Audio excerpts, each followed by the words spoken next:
Volviendo a su palabra con el pastor Mario Villegas. Unidos en el Espíritu Santo. Vamos a nuestra reflexión al libro de Hechos, capítulo 2, versículos 1 al 3. Cuando llegó el día de Pentecostés, estaban todos unánimes, juntos, y de repente vino del cielo un estruendo como de un viento recio que soplaba, el cual llenó toda la casa donde estaban sentados.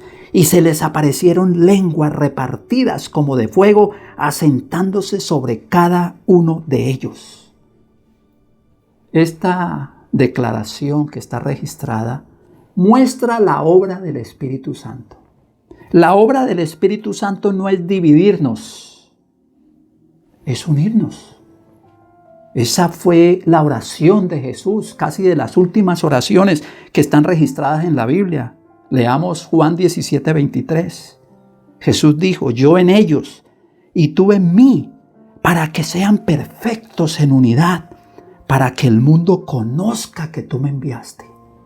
Sí, el Señor envió a sus discípulos a predicar, pero la gente va a creer cuando vea a la iglesia unida, no dividida.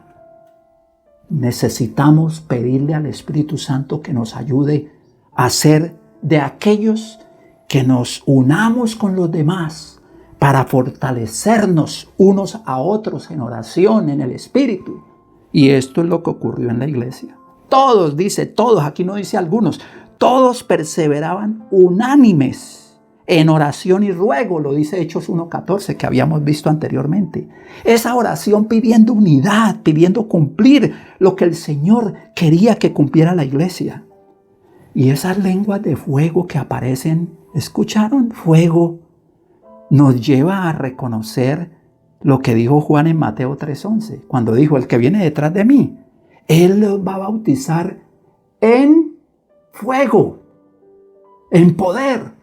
Ese fuego es la dinamita celestial que hace que la iglesia sea unida, pero al mismo tiempo la iglesia sea restaurada y la iglesia sea transformada.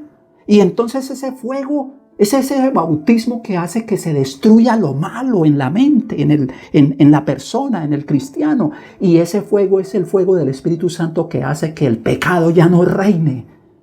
Y el pecado no debe reinar. Porque después de que hemos sido liberados del pecado, viene la santidad. Y eso es lo que el Señor espera. Unidad en el Espíritu para la santidad en el Espíritu. Hoy necesitamos unidad para la santidad en el Espíritu Santo. Bendiciones del Señor y feliz día con Cristo.